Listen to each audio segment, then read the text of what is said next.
Okay, hi everyone. Today we're going to have a look at a deck which I highly recommend for beginners. So if you're just coming to tarot and you're a bit overwhelmed by all the choice, this is probably the best one to get. It is the Smith Waite Centennial Edition. So as you probably know, Rider Waite Smith is a kind of iconic canonical deck, and here we have an edition that came out on the centenary of the original deck. So that was probably sort of like 2009 or something like that. Now this deck is very nice. It's been very tastefully republished with the colours slightly muted, I would say. The original Rider Waite Smith has rather acidic yellows, and people find it quite disturbing sometimes. Let me show you what I mean. And it's quite a subtle thing, but here is a bog standard old RWS from the 80s or 90s or something. And here is the Centennial. So you can see that the white has been calmed down to a sort of oatmeal colour. And in the mountains that's been calmed down there, and in the sun it's been calmed down. There's not a big difference in the yellows, but it is muted. It's still acidic, but it's got a sort of, in the world of hairdressing, I think there's a dye that they call drabber. It makes things a bit drab, so that if your hair has come out brassy, if you've bleached your hair and it's come out too brassy, you can put a drabber on it and it just applies this sort of slightly dirty sheen to the whole thing, which nevertheless calms everything down. And so you can see that if you're dealing with an acidic yellow here in the standard RWS, that could just be a little bit annoying if there was too much of that vibration on the table. And so this becomes a slightly more acceptable yellow. I'll show you another example. Here's a bog standard strength card from an old RWS, and here is the Centennial. So you see there's a slight sort of dirty filter over the yellow. The white has gone down to an oatmeal. In this case it's borderless, but I'm going to show you one with borders as well. So you see her dress as well. The white of the dress has been drabbed down. The blue of the mountains has been drabbed down. That's another thing about the Centennial, that it drabs down the blues. Look, here's a bog standard RWS 10 of battens, and there's the Centennial version, so that you can see that the blues are significantly drabbed down. So actually this drab filter, I think, has gone over the whole thing, but it's only really visible on the more screaming colours from the original. Now you may like the screaming colours, but a lot of people are critical of them, and these cards have been recoloured or put through filters or whatever over the years since they came out in the early 20th century. But I have to say, for my personal taste, this version here, the Centennial, is the best recolouring. It's the best re-edit. It's the one which does the job most acceptably, I think. Okay. So now what I want to tell you is that this Centennial Edition came out in various sizes and various different forms. I believe there's probably 4 possibilities, or there might have been more, but I can show you 3. We've got the large, the full size one, which I have got as a borderless, okay, and that looks like that. Then there's the bridge size one, which I have also got as borderless, and it looks like that. And then there's the version in the tin, which is actually, I love tarots in tins. I just think it's a real laugh, and they're really good to travel with. So the one in the tin, as far as I know, is always with the border, okay? And as you can see, there's a size difference.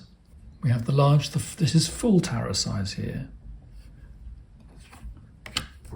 it's absolutely bona fide full tarot size. And this is bridge size, presumably. And this, I suppose, is also presumably bridge size. It doesn't quite qualify as mini. Mini is a bit smaller. But as you can see, these two bridge size ones here are a different size. That's how it goes. For my personal taste, I don't use full-size tarots very much. Not when I'm reading for myself, maybe for clients and queries and so forth. So for my taste, it's going to be one of these. And what I would say is that borderless always looks more chic in terms of, product design. But if you want advice, if you're just starting out, I think tarots with borders have a slightly different psychological effect, and I think they are slightly easier to read with. These borders help, okay? So I'm going to show you these 3 decks, just a quick flip through so you can just have a feeling for what they look like. There's no point in me flipping through the whole deck. We know about the Rider Waite Smith. So we're going to flip through the major arcana. What I invite you to look at is the fact that, now I may be losing my mind, but I have always felt that the bridge size is slightly darker than the full size. And the tinned version is approximately the same as the full size version. So these two seem to be nicely bright. Whereas this one, at certain moments, for example in the blues, it seems to be a bit darker. And the cartouches or the titles at the bottom seem to be in a darker shade of oatmeal. That could be a song, couldn't it? A darker shade of oatmeal, ladies and gentlemen. So I'll show you the major arcana, and then I'll show you one of the suits, but I think that's all we need really, okay?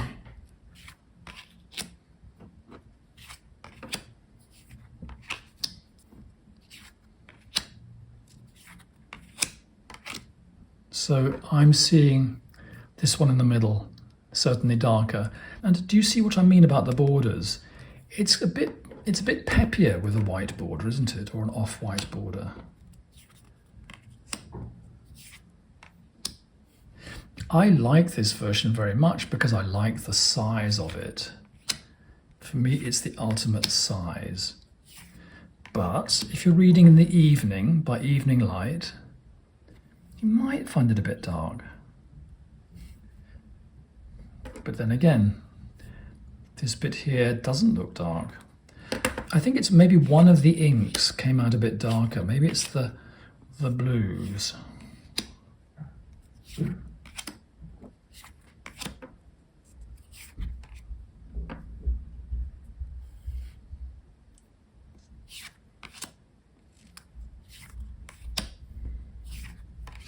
I mean, in a way, the tinned version is an absolute no-brainer because even if you can't make up your mind which your favourite one is, I guarantee you that you won't regret buying the RWS in a tin. It's such a pleasure to have. It's very, very portable and it's a laugh. Okay, that's definitely darker, isn't it? I think the blue tones in the bridge size version are darker. And that for me is beginning to look a bit muddy. But as I say, by daylight it's fine. And I use this all the time. I'm just being, precise. Some people like this antiqued look, this sort of tea-stained look that this one has. It looks older, doesn't it?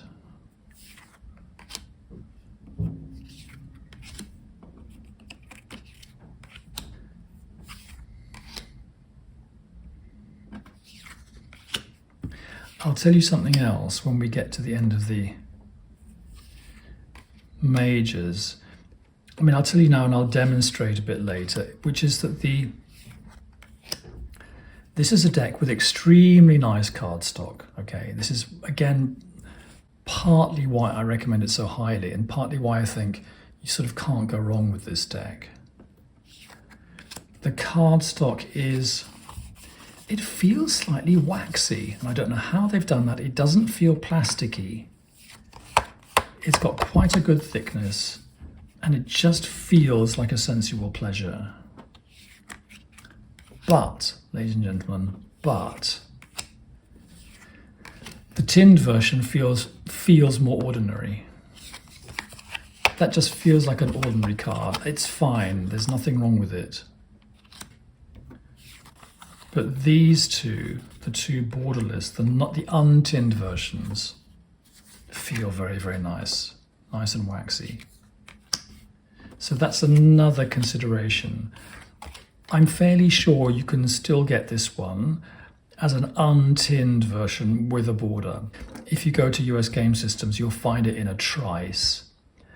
And I think US Game Systems is also selling that one, the tinned version, from their website. I'm not sure if they still sell the bridge size without tin, in other words, the medium size one. And it's a bit difficult to Google because both these are supposedly bridge size, even though they're a different size. Let's have a quick flick through these. Why not? A quick flick.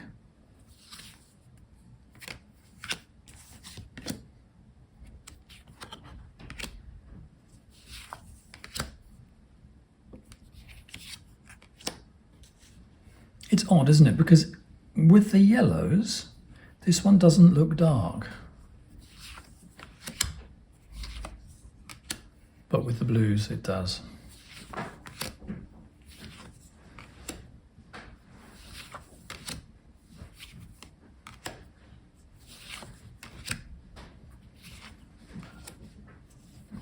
And there's a lot of blues in the batons, isn't there?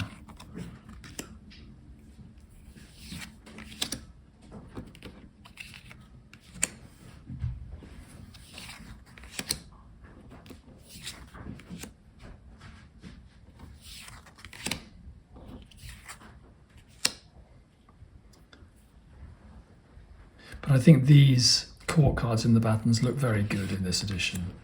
They look really very tasteful. And there you go. So there you go. You can't really go wrong with this deck. It's an absolute pleasure. It's a deck you can learn with. It's a deck you can have for a long time, and in a tin, it's going to be completely travel proof. So I highly recommend hoovering up a copy of it.